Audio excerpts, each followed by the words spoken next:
victoria mancomunada de los cristianos sobre los almohades en la batalla de las Navas de Tolosa en el año 1212, en la que lucharon Alfonso VIII de Castilla, Pedro el Católico de Aragón y Sancho VII el Fuerte de Navarra, abrió el Valle del Guadalquivir a castellanos y leoneses. Por el contrario, la derrota y muerte solo un año después de Pedro el Católico en Dreux supuso el abandono del sueño occitano de los condes de Barcelona, heredado ahora por la corona de Aragón, que se vio obligada a buscar su expansión por el Al-Ándalus levantino y el Mediterráneo. Esta batalla de las Navas de Tolosa puede considerarse una auténtica cruzada, en la que el único ausente fue Alfonso IX de León.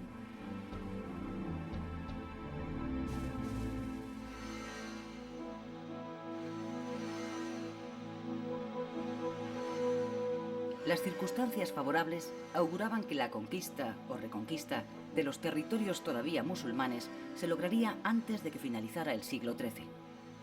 Sin embargo, el estallido de conflictos dinásticos, enfrentamientos sociales e intrigas cortesanas entre los distintos reinos cristianos hizo descartar esta hipótesis. Lo que sí se inició fue otro periodo de turbulencias entre musulmanes y cristianos que permitió al Islam acantonarse en el nuevo reino de Granada, aunque como tributario del reino de Castilla.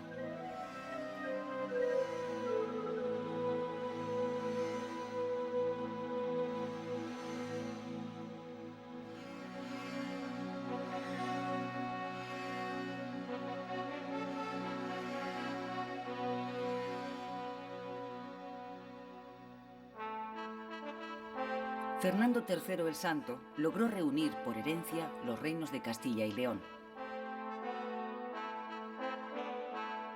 Circunstancias propicias, debido a la disgregación del Imperio almohade, le permitieron avanzar con sus tropas a través del Valle del Guadalquivir y conquistar varias ciudades hasta entonces en poder musulmán. Sevilla sería tomada a finales de 1248. Pocos años después, también caerían en poder del rey castellano poblaciones como Jerez, Medina Sidonia o Arcos, que se convertirán en puntos estratégicos en la defensa de la nueva frontera con el Reino de Granada, gobernado por la dinastía nazarí. En menos de 20 años, el Reino de Castilla y León se había convertido en el más extenso y poblado de toda la península.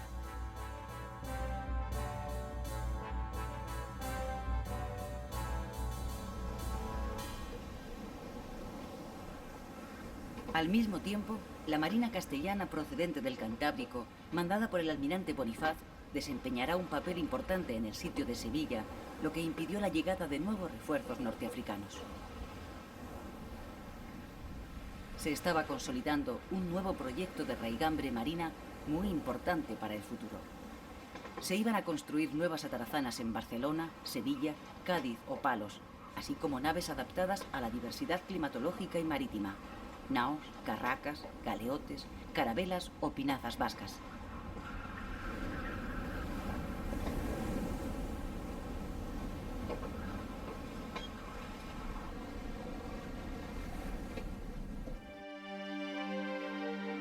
El reinado de Alfonso X el Sabio, rey de Castilla y León, 1252-1284, estuvo marcado en lo político por la relegación a un segundo plano del ímpetu expansionista de su padre Fernando III. Alfonso X pronto constatará que el control de los territorios recién conquistados están aún lejos de su consolidación. Una sublevación de musulmanes tuvo que ser sofocada con la colaboración de la Corona de Aragón, al tiempo que se recuperaban otra vez las plazas de la frontera gaditana. Asimismo, hubo de oponerse a los levantamientos de una serie de reyezuelos tributarios de Castilla, como por ejemplo el de Niebla. Las crónicas del sitio de Niebla hacen referencia a que los sitiados arrojaban desde las murallas piedras y dardos con artificios y tiros de trueno con fuego, lo que se interpretó como la utilización de la pólvora por primera vez en España. Todos estos acontecimientos vendrían a demostrar que la situación en Al-Ándalus era aún inestable. Pero el máximo deseo de Alfonso X el Sabio era su aspiración al trono del Sacro Imperio Romano Germánico, al ser nieto por línea materna de Felipe de Suabia. A causa de ello, Alfonso X gastó mucho dinero, esfuerzos e ilusiones para terminar su sueño en un desengaño al no poder conseguir su objetivo. La Iglesia se lo impidió, circunstancia que rápidamente aprovecharía la nobleza para intentar la recuperación del poder perdido en época de su padre, Fernando III. Alfonso X el Sabio no solo ha pasado a la historia por su condición de estadista, sino por ser el promotor de una dilatada política literaria y cultural. En la Summa Pragmática, promovida por él, se compiló la Biblia, la historia universal, el derecho, la astronomía, los lapidarios e incluso el juego del ajedrez. Oriente y Occidente confundían así sus límites en tan ardua tarea. Alfonso X sería el primero en redactar una historia de España, así como una grande y general historia o historia universal. Alfonso X fue el beneficiario de una serie de corrientes culturales que confluían en la Castilla del siglo XIII y que habían tenido su centro en la ciudad de Toledo. Allí concurrían hombres de letras de las tres religiones y de las tres culturas. Allí se había desarrollado la más conocida de las escuelas de traductores, que alimentó la cultura occidental con sus traducciones del árabe y el hebreo. Con este rey se desarrolló en la corona de Castilla una sabiduría de síntesis, en la que estaban mezclados elementos cristianos, musulmanes y judíos. Una prueba palpable de la convivencia pacífica de las tres culturas es, por ejemplo, el epitafio del sepulcro de Fernando III el Santo en la Catedral de Sevilla. Está redactado en latín, castellano, árabe y hebreo, hecho sorprendente para el no familiarizado con las circunstancias en la Castilla del siglo XIII y durante el reinado de Alfonso X el Sabio, de las cuales son reflejo estos 4 epitafios. La Catedral de León terminó de construirse años después del fallecimiento de Alfonso X, que ocurrió en Sevilla el día 4 de abril de 1284, en cuya catedral sería enterrado. Su muerte dejó pendiente una compleja cuestión sucesoria provocada por el fallecimiento de su primogénito. Esta nueva situación devino en una guerra civil entre Sancho IV, que al final acabaría imponiéndose, y sus sobrinos, los infantes de la Cerda, por la corona de Castilla.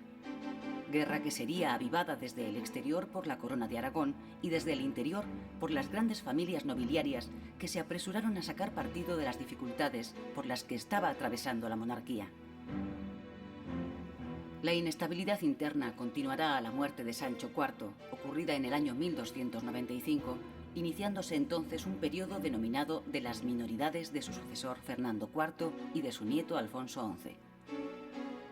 La firmeza y temple de la regente María de Molina pudo frenar el asalto al poder de la alta nobleza gracias al apoyo del estamento popular y de algunos sectores de la pequeña nobleza. Se pueden distinguir 3 etapas en la actuación pública de María de Molina. La primera coincide con el reinado de su esposo Sancho IV. La segunda está referida al reinado de su hijo, Fernando IV. Y la última comprende el gobierno de su nieto, Alfonso XI. A la muerte de María de Molina, esta dejaría la custodia del joven Alfonso XI al Concejo de Valladolid.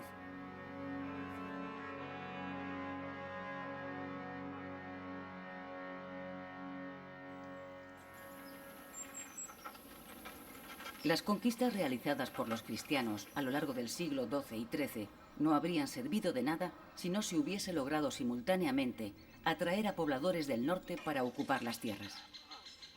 Esta previsión de salvaguardia se realizó a cambio de una serie de privilegios jurídicos a sus nuevos moradores que les compensara del riesgo de habitar unas tierras todavía inseguras. Los señores se vieron obligados a reforzar con lazos jurídicos el asentamiento de los campesinos a las nuevas tierras para impedir que pudieran abandonarla, lo que originó no solo una mejora de sus condiciones materiales, sino que evitaron un desplazamiento hacia el sur. En Cataluña, por ejemplo, se fijó en el siglo XIII la obligatoriedad de pagar un rescate o remensa por abandonar las tierras.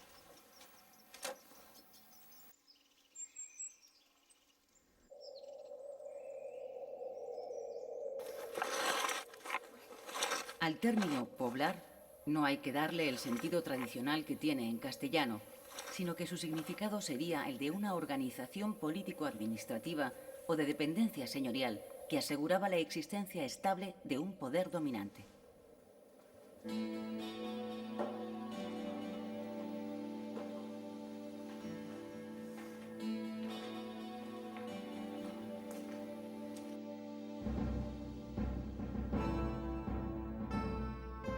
Más tarde, serán las órdenes militares las encargadas de coordinar la repoblación en ciertas áreas geográficas como Extremadura o La Mancha. En pleno siglo XIII se utilizó un nuevo sistema de repoblación basándose en los correspondientes repartos de tierras y propiedades entre todos los participantes, según su aportación a la campaña militar.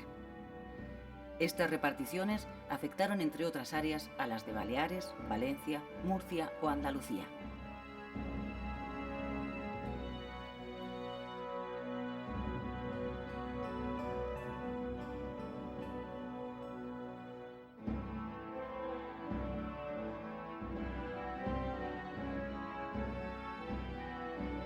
La nobleza, para preservar su patrimonio, creó un sistema de mayorazgos, por el cual el hijo mayor era el destinatario que perpetuaba el linaje y el patrimonio de su familia, mientras que el segundo debía buscarse la vida, bien en la milicia o bien en el clero.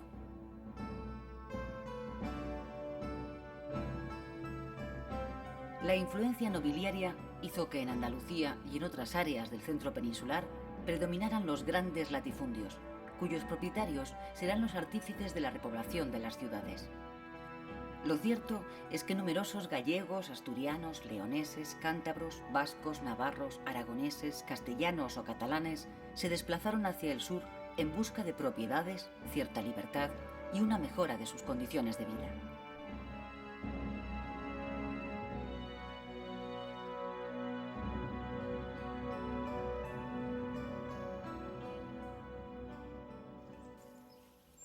La repoblación estuvo dirigida por el mismo rey o por personas cercanas a su entorno, encargadas de organizar los concejos, así como los fueros o privilegios de los municipios más ventajosos. Los nuevos núcleos que se intentaron repoblar estaban situados en los lugares más peligrosos, es decir, próximos a las fronteras.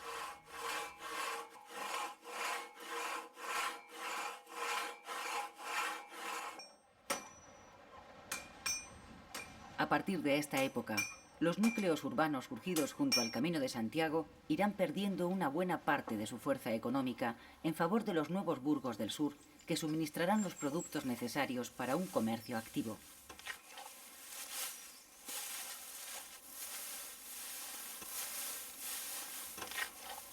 Los talleres textiles, las herrerías o las forjas empiezan a despuntar. Aparecerán también los gremios, en donde se agrupaban los distintos artesanos. La industria textil adquiere un notable desarrollo y los paños fabricados en Barcelona, Lérida, Perpiñán o Valencia se exportan a Castilla y al norte de África. La construcción naval se concentra en Valencia, Mallorca y Tortosa, al tiempo que adquieren una notable importancia la elaboración de joyas, la artesanía del coral, la fabricación del vidrio y la producción del jabón.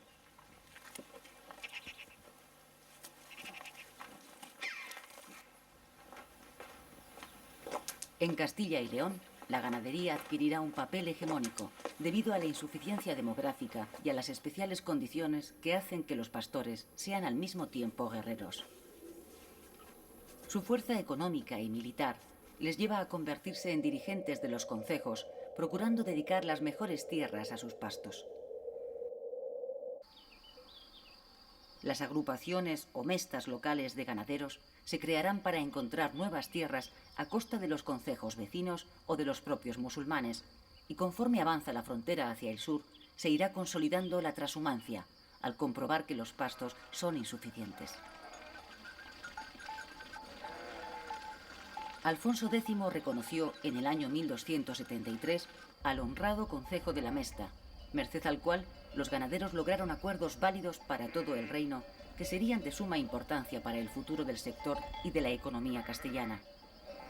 1,5 millones de cabezas de ganado ovino había en Castilla y León a principios del siglo XIV, cifra que aumentó gracias a la coyuntura internacional, que hizo que se interrumpiera el abastecimiento de lana inglesa a los telares de Flandes, lo que permitió a Castilla suplir el suministro de dicha materia prima.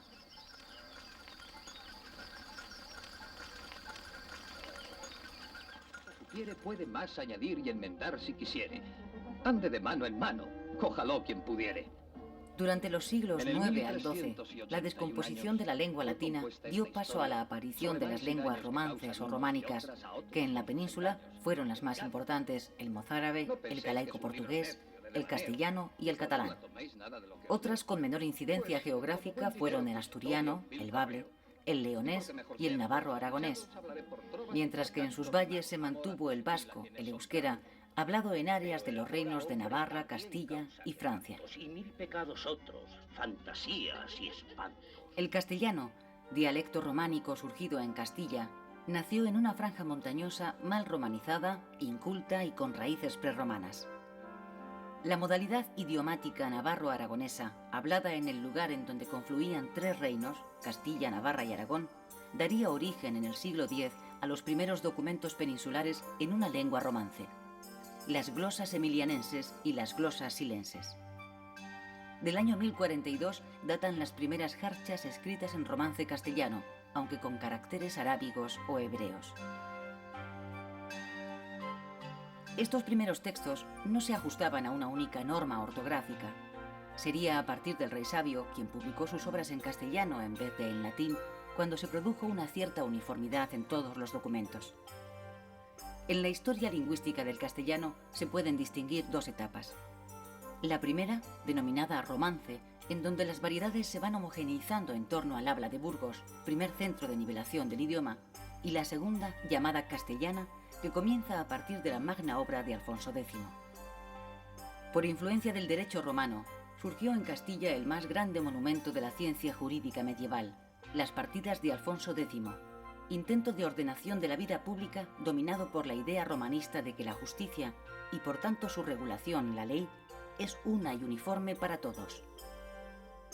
Monumento teórico que revela hasta qué punto las corrientes ideológicas y la realidad marchaban por caminos distintos.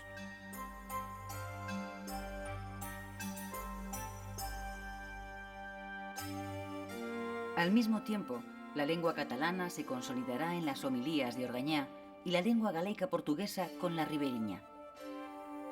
Fruto de este mestizaje de culturas surgen figuras universales como la del físico y visionario Arnau de Vilanova o la del poeta, novelista, místico y filósofo Ramon Llull, autor en latín, catalán y árabe.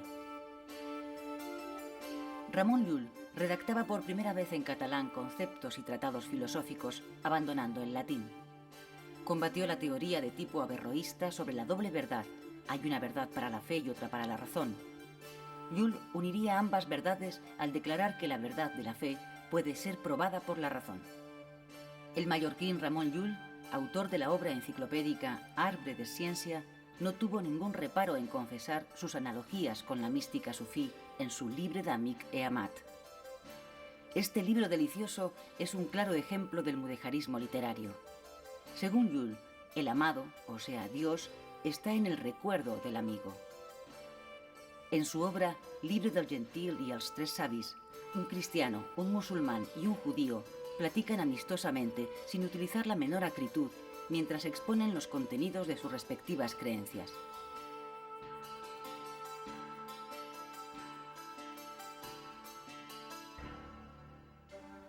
Mientras tanto, el gallego se convertía en la lengua poética por excelencia merced a las cantigas, ya que el castellano del siglo XIII no poseía aún la dimensión lírica necesaria. Antes, Gonzalo de Berceo había narrado los milagros de la Virgen en un tono emotivo, pero disolviendo su sentir íntimo en un relato objetivado. Gonzalo de Berceo fue el primer poeta castellano, a caballo entre los siglos XII y XIII. Alfonso X cultivará el castellano en su restante producción científica o literaria. El rey Sabio no solo escribía en castellano, sino que además interpretaba todos los vocablos doctos que surgían en su obra. Por ejemplo, cavernas quiere decir cuevas, formándose así el primer diccionario español.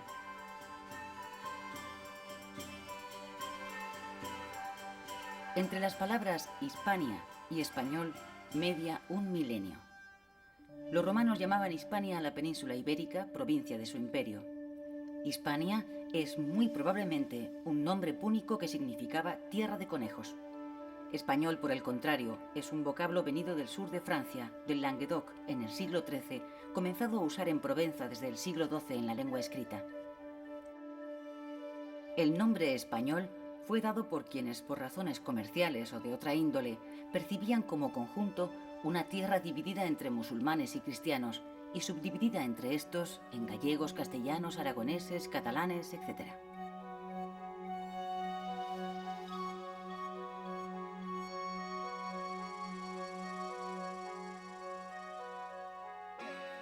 Los avances castellanos coincidieron en el tiempo con el inicio de la expansión de la Corona de Aragón por el Levante y la conquista de Mallorca por parte de Jaime I.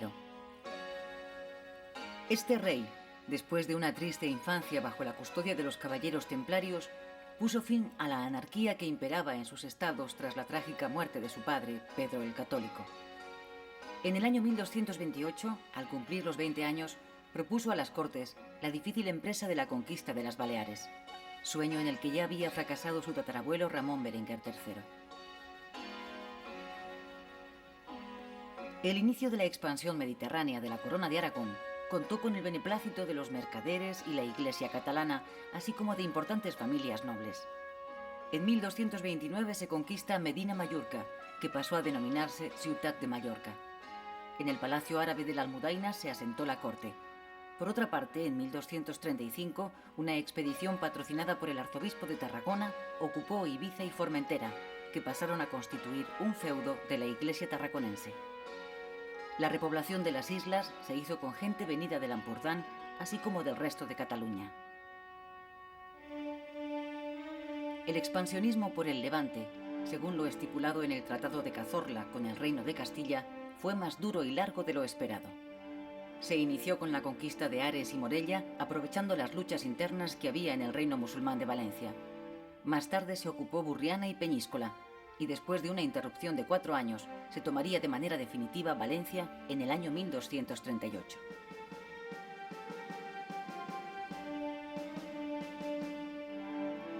A continuación se conquistaron plazas como Cullera, Alsira, Xàtiva o Biar. Así finalizaba la ampliación de la Corona de Aragón según el nuevo Tratado de Almizra, firmado entre Jaime I y el infante Alfonso, hijo de Fernando III. Jaime I nos ha dejado una minuciosa descripción de su reinado en su crónica o El Llibre dels Fets.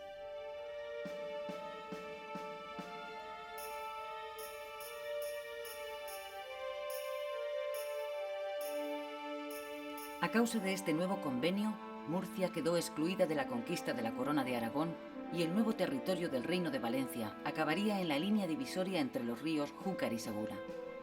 Jaime I, a petición de su yerno Alfonso X de Castilla, intervino en la conquista de Murcia el año 1266, territorio que también sería repoblado por grupos venidos de Aragón y Cataluña.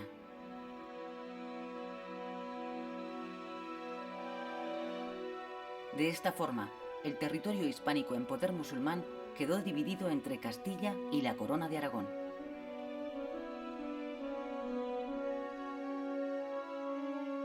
Don Jaime dio a su yerno Alfonso X este consejo.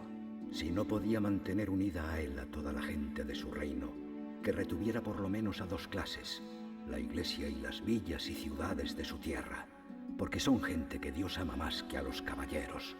Los caballeros se sublevan contra el señorío más pronto que los otros, y contando con los eclesiásticos y con el pueblo, cabe destruir a los caballeros. El monasterio de Poblet, fundado por Ramón Berenguer IV, fue lugar de descanso de los reyes de Aragón y panteón real. Jaime I logró equilibrar el avance territorial de su corona al crear casi desde el mismo momento de su conquista los reinos de Mallorca y Valencia, con lo que evitó los enfrentamientos entre la nobleza aragonesa y comerciantes catalanes. Pero una vez más, en su testamento también primó el sentido familiar. Dividió su territorio entre sus 2 hijos varones. Al primogénito, Pedro el Grande, le dejó los reinos de Aragón, Valencia y el condado de Barcelona, lo que suponía una cierta hegemonía jurídica y de rango sobre su hermano menor.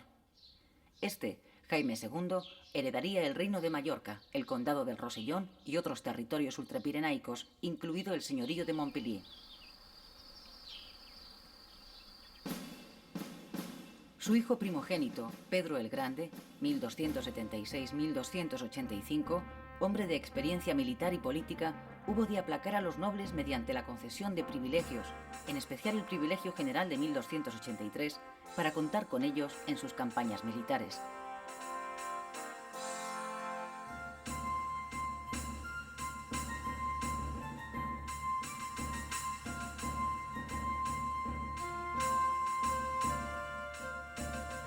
El levantamiento revolucionario de Sicilia del año 1282, que es conocido popularmente como las Vísperas Sicilianas, puede considerarse como una guerra europea enmarcada en el secular enfrentamiento entre güelfos y gibelinos, partidarios del Papa o del Emperador.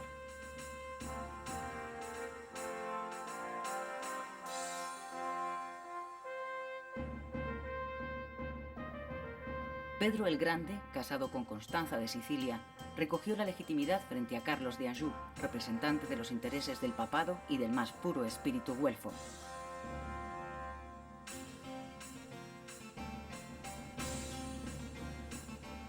La impopularidad de Carlos de Anjou como nuevo rey de las dos Sicilias, así como la animadversión siciliana contra los franceses establecidos en la isla, desencadenó un levantamiento que sería aprovechado por Pedro el Grande para aceptar la corona de Sicilia que le habían ofrecido los nobles de la isla, siempre y cuando observase las leyes, sus costumbres y sus privilegios.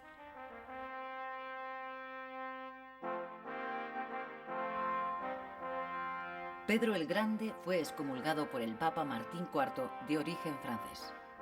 Pese a ello, las victorias por mar de la flota catalana, capitaneada por Roger de Lauria sobre los angevinos, así como la consolidación de sus posiciones gracias a las tropas almogávares y el triunfo sobre el rey de Francia en los Pirineos, le permitieron incorporar Sicilia a la corona de Aragón.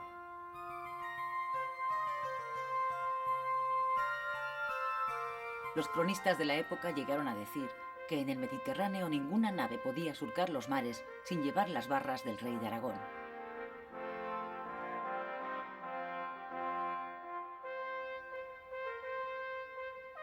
De esta manera, proseguía la expansión mediterránea por la llamada ruta diagonal de las islas, introduciendo a la corona de Aragón en los difíciles vericuetos de la política internacional, provocando la enemistad de un papado controlado por los franceses.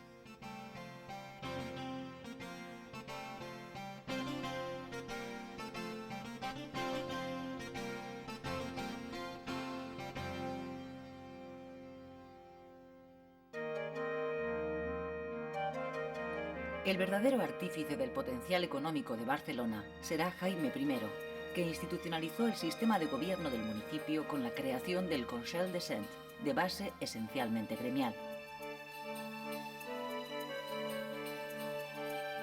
En todas las ciudades más importantes del Mediterráneo existía una colonia de mercaderes catalanes, mallorquines o valencianos que compraban oro, esclavos, incienso, dátiles, azúcar o pimienta. Se trata del sistema de consulados que en el caso de Barcelona se verá reflejado en el Libro de Consolat de Mar, en donde se compilará toda la jurisprudencia marítima de la época. El desarrollo de las actividades mercantiles necesitó también de la creación y posterior desarrollo de los mercados y las ferias, que en la península nunca se internacionalizaron como en la Champaña, pero que beneficiarían a ciudades como Valladolid, Sahagún, Cáceres, Murcia, Sevilla o Medina del Campo.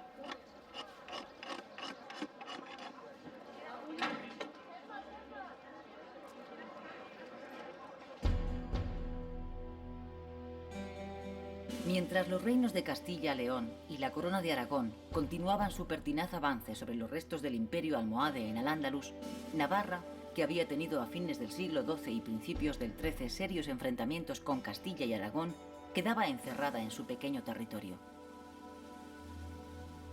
No por ello Navarra dejaría de colaborar en la batalla de las Navas de Tolosa con su rey al frente, Sancho VII el Fuerte, a pesar de las antiguas veleidades de este monarca con los almohades. La intervención victoriosa en las Navas de Tolosa proporcionó al rey navarro y a la monarquía de Navarra las cadenas de su escudo.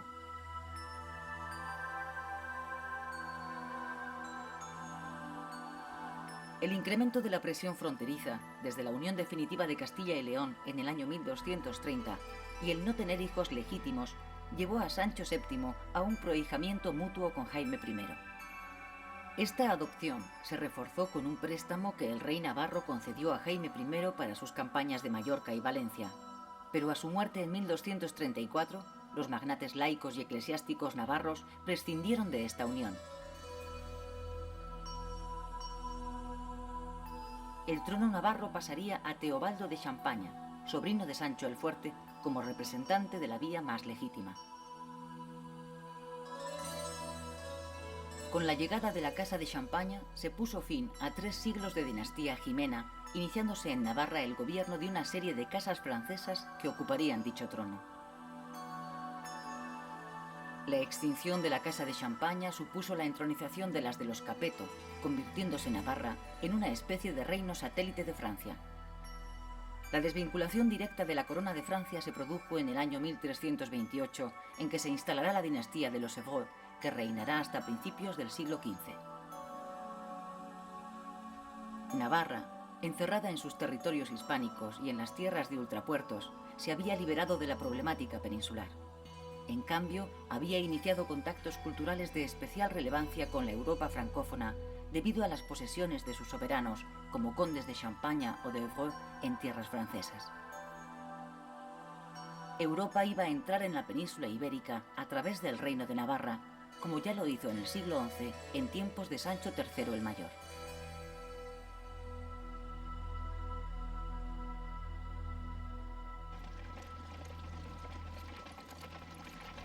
El espíritu tolerante, tanto de los monarcas cristianos como de los califas musulmanes, se quebró en la Baja Edad Media al unísono de los problemas internos y las desgracias de campesinos y menestrales.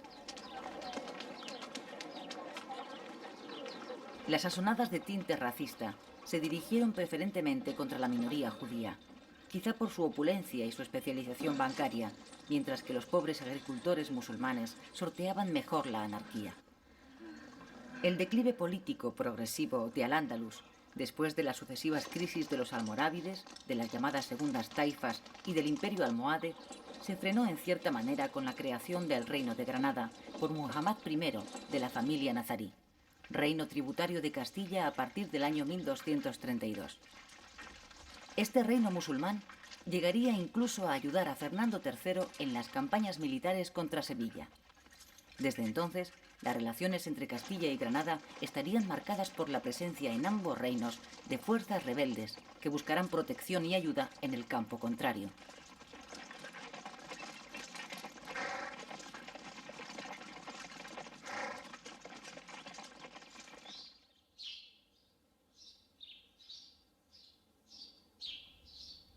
El desarrollo urbano justificó la aparición de nuevas órdenes mendicantes como dominicos, franciscanos, carmelitas o mercedarios, lo que supuso la aparición de una nueva sensibilidad social, económica y artística, materializándose en la construcción de conventos, iglesias y catedrales góticas. Los grandes linajes, las ciudades y la propia monarquía compitieron entre sí por las fundaciones religiosas que cambiaron el panorama urbano.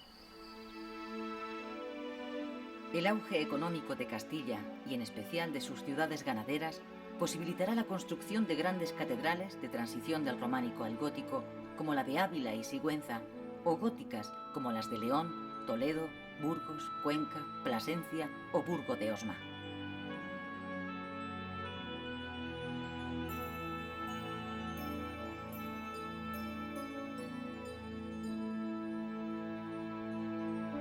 En Barcelona, la vieja catedral románica será sustituida por una nueva catedral gótica, cuya construcción se prolongó durante más de 2 siglos. A lo largo del siglo XIV, catedrales como las de Sevilla, Gerona, Valencia, Palma de Mallorca, Zaragoza u Oviedo, o colegiatas como la de Jerez, dejarán constancia de unas creencias artísticas y religiosas entroncadas con el arte del resto de Europa, al igual que sucedió con la escultura y la pintura. El papado conservó el control sobre los bienes eclesiásticos españoles. Los monarcas, para poder contar con su ayuda, hubieron de acudir a Roma, que generalmente solo concedía esta en forma de subsidio para la cruzada, es decir, para la guerra contra los musulmanes, aunque en ocasiones se le diera luego otro destino.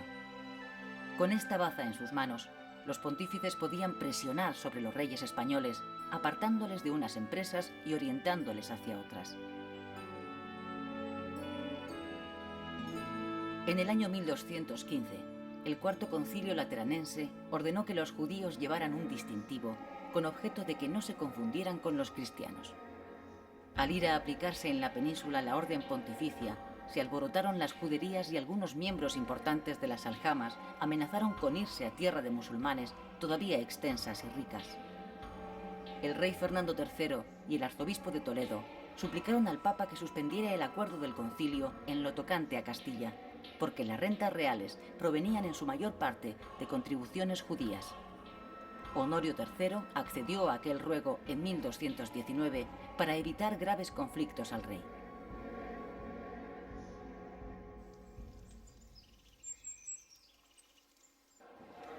La organización patrimonial de la sociedad empezó a sufrir los primeros embates. A su lado, un nuevo poder político, de naturaleza gris, pero de terrible eficacia, la burocracia, comenzó a hacer su aparición en la historia occidental.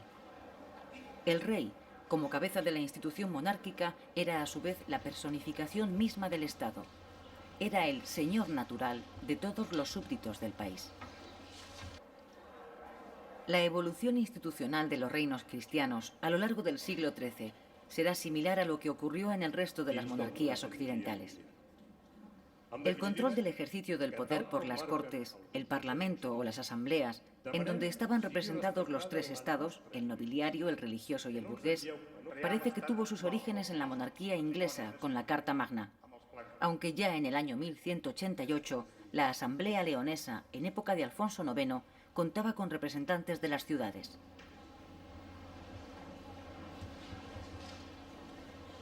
¿Pero qué son las cortes medievales? En líneas generales, se las consideraba como las asambleas políticas que, bajo la presidencia del monarca, reunían a los tres estamentos de hombres libres en que se dividía la sociedad: la nobleza, el clero y el pueblo llano o estado llano.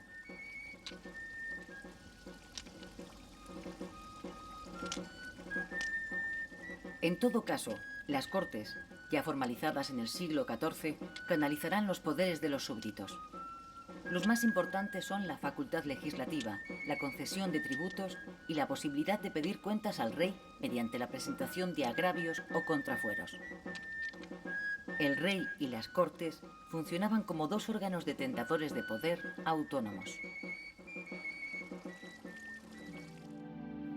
La transformación de la sociedad hizo también que evolucionaran las antiguas escuelas catedralicias o municipales que en ciudades como París o Bolonia culminarán con la creación, a finales del siglo XII y primer tercio del siglo XIII, de los primeros estudios generales que hoy conocemos como universidades.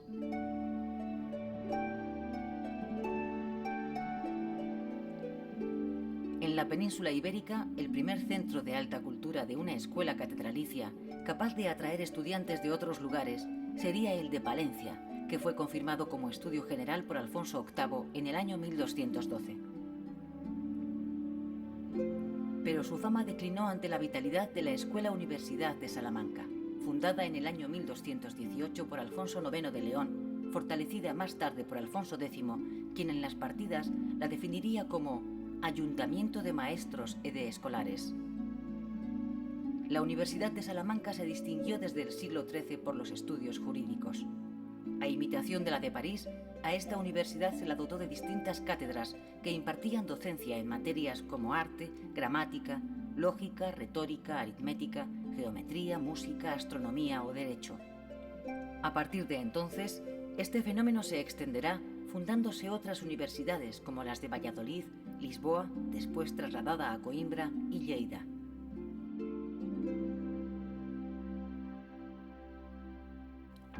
A pesar de las guerras, no se produjo ninguna ruptura en la convivencia entre cristianos, musulmanes y judíos, como lo demuestra el ambiente de tolerancia en que vivían unas y otras comunidades.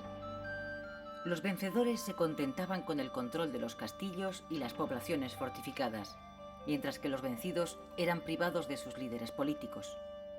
Solo las sublevaciones pudieron alterar algo esta pacífica convivencia, como ocurrió con el levantamiento musulmán del año 1264 que afectó a Andalucía y Murcia. En muchos casos, más que de conquista de ciudades, podría hablarse de capitulaciones, cuyos acuerdos eran en principio respetados.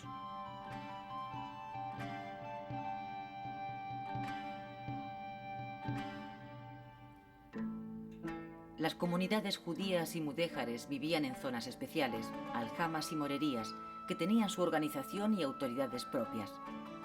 No obstante, a lo largo del siglo XIV irían empeorando las condiciones sociales de los mudéjares y judíos en los distintos reinos cristianos. Rasgo peculiarísimo de la judería española eran sus tribunales autónomos. Cuando el famoso rabí Aser llegó de Alemania, no pudo ocultar su asombro. Cuando llegué aquí, pregunté sorprendido en virtud de qué derecho podían hoy los judíos condenar a nadie a muerte sin un Sanedrim. En ninguno de los países que conozco, excepto aquí en España, se ven causas de pena capital en los tribunales judíos. El florecimiento de la prosa castellana en el siglo XIII es solidario del uso del castellano como lengua ritual para los judíos juntamente con el hebreo. El castellano comenzó a servir de instrumento de alta cultura gracias a los judíos que rodeaban a Alfonso X. 2 siglos más tarde, la situación sigue siendo la misma, pues son los judíos y no los cristianos quienes usan la lengua vulgar para el comentario de las escrituras, la prosa filosófica y los estudios astronómicos.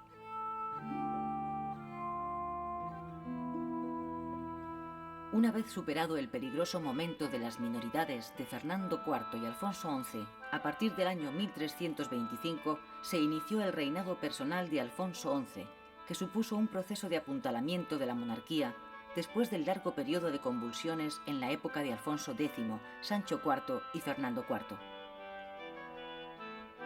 Con Sancho IV se inició un periodo de indisciplina y trastornos sociales que no terminó hasta que los reyes católicos impusieron su unidad. Según se dice en la crónica de Alfonso XI, cuando el monarca inició su reinado personal, falló el reino muy despoblado en muchos hogares yermos. Porque en los reinos de nuestro senorio han medidas e pesos de partidas, por lo cual los que venden o compran reciben muchos engaños e daños. Tenemos por bien que en todos los lugares de nuestros reinos sean todos uno. Ante las numerosas peticiones de reducción de impuestos, el joven rey procedió con gran energía a neutralizar el poder de los nobles. Asimismo, Alfonso XI dio pasos importantes para la centralización del poder en las Cortes de 1348, incrementando la fiscalización de la amplia autonomía de que gozaban los municipios castellanos. El rey Alfonso XI era non muy grande de cuerpo, mas de buen talante, et de buena fuerza, et rubio, et blanco, et venturoso en guerras. La palabra d'él era bien castellana, et non dudaba en lo que había de decir.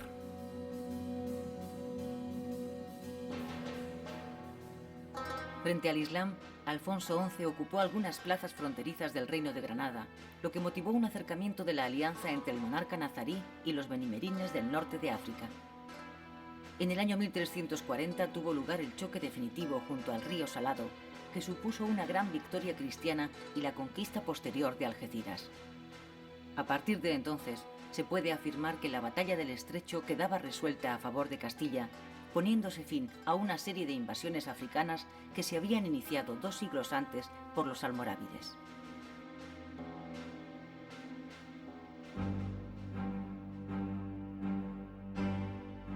Pero la peste, el azote de aquellos tiempos, lo arrebató prematuramente mientras sitiaba a Algeciras, y Castilla quedó dividida entre 2 ramas enemigas de una misma familia que solo con sangre pudieron nivelar sus odios. Con la muerte de Alfonso XI, un nuevo periodo de incertidumbre se cernía sobre el reino de Castilla. La vida amorosa irregular que llevó Alfonso XI por su pasión desmedida con Leonor de Guzmán, instalada en un palacio de Sevilla, dio su primer fruto en Enrique de Trastámara, futuro rey iniciador de una nueva dinastía. Mientras tanto, la despechada reina María de Portugal se retiraba de la corte en espera de que su hijo se encargara de hacerle justicia. Pedro, el hijo legítimo, heredó la corona, y unos le llamaron el Cruel, mientras otros, el pueblo en pugna con la nobleza, prefirieron el título de justiciero. El monasterio de Santes Creus en Tarragona se fundó en el año 1150 por la familia Moncada. En el año 1285, a la muerte de Pedro el Grande después de la incorporación de Sicilia a la corona de Aragón, esta quedaba fragmentada en 3 reinos. El gobernado por la rama mayor de la dinastía y los de Mallorca y Sicilia, gobernados también por miembros de la misma familia. Debido a las dificultades internas de Castilla, Jaime II el Justo logró incorporar al reino de Valencia las ciudades de Alicante, Orihuela, Elche y Guardamar, al tiempo que abandonó la idea de ocupar el reino de Murcia. También ejerció un papel hegemónico en el Mediterráneo, solucionó el contencioso con los Anjou, rescató de la ocupación francesa el Valle de Arán y vinculó a la Casa de Barcelona los condados de Urgell y Ampurias. Todo ello mientras aplacaba las reticencias del papado e iniciaba una política de penetración económica en el Magreb más oriental gracias al acuerdo con Castilla sobre el reparto de influencias en el norte de África. La supresión por el papado de la Orden de los Templarios le permitió, con los bienes de aquella, crear en el año 1317 la Orden Militar de Montesa para defender la frontera valenciana. Será el momento en que, una vez asegurado el dominio de Sicilia, las tropas almogávares emprendan la aventura de Oriente al servicio del Imperio bizantino contra los turcos. El cronista Ramón de Muntaner ha descrito esta campaña con precisión, en donde se entremezcla la brutalidad, la traición y el heroísmo que harán que la llamada Gran Compañía Catalana, tras el asesinato de su caudillo, Roger de Flor, por los bizantinos, se apodere de los ducados de Atenas y Neopatria en lo que se llamó Venganza Catalana.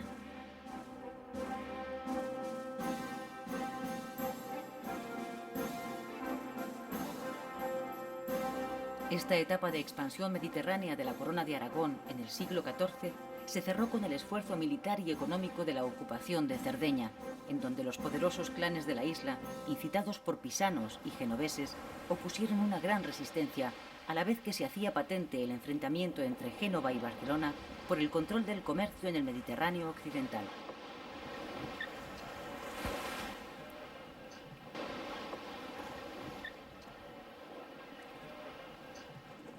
Después del corto reinado de Alfonso el Benigno, su hijo Pedro el Ceremonioso accederá al trono de la Corona de Aragón en el año 1336, iniciándose un largo reinado de 51 años en el que las luchas internas, la peste negra, las reiteradas guerras con Castilla y Génova marcarán una larga etapa de esfuerzos titánicos y crisis premonitorias.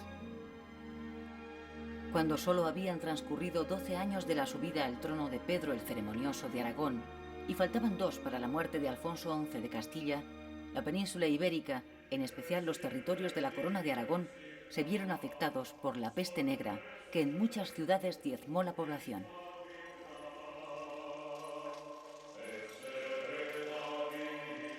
La peste bubónica había sido importada de Asia a través del Mediterráneo. Antes, las malas cosechas habían roto las leyes estadísticas, esquilmando el campo y castigando con el hambre a las clases populares, muy afligidas ya en sus bolsillos por la presión fiscal.